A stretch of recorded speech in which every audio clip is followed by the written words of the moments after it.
স্ত্রী পুত্র সন্তান আছে, কিন্তু খাবার নেই। সেই গরিব বাবা কার কাছে কাঁদি গো? তখন কাঁদে এই জগতের এক বড়লোক জমিদার বাবার কাছে। কিদি কিদি বলে, ওগো দাদা ভাই,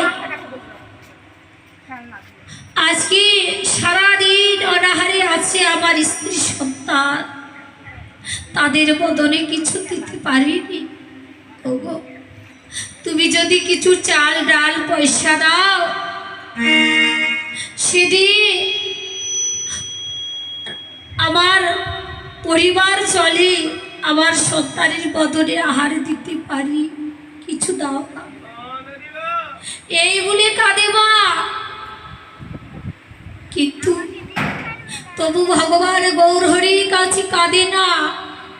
কিন্তু দেখুন, যিনি অনন্ত কোটি বৈষ্ণব চূড়ামণি, এই বিশ্ব ব্রহ্মাণ্ড যার হুকুম ছাড়া চলে না, যিনি গোলকপতি, তিনি কিনা কাচ্ছেন এই জগতের মানুষের দাঁড়িয়ে দাঁড়িয়ে।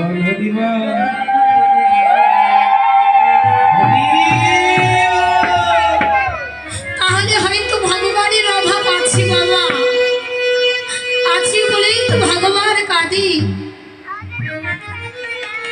এই জগতে। তাহলে ভগবানের কিসের অভাব আছে?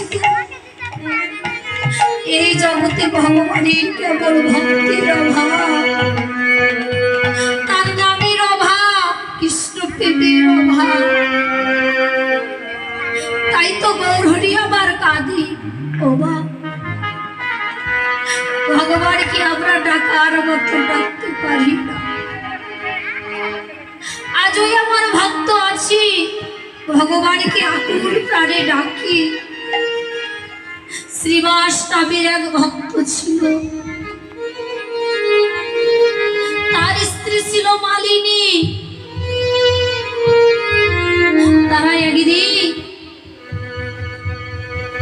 গৌরহরিকে নিমন্ত্রণ করে, তাদের গিয়ে সাধুগুরুকে নিমন্ত্রণ করে বৈষ্ণব সেবা দিবে বলে আয়োজন করেছিল।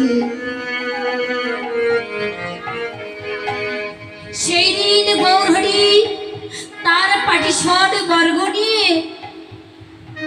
শ্রীবাসীর আঙ্গিনার মাঝে উপস্থিত হলেন।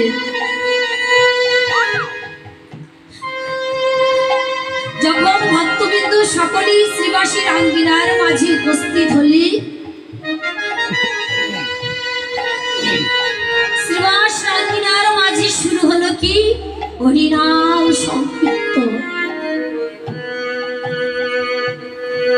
তারা মহা আনন্দে হরিনাম কৃষ্ণ নাম করছে গো। কিন্তু কৃষ্ণ নাম করছে,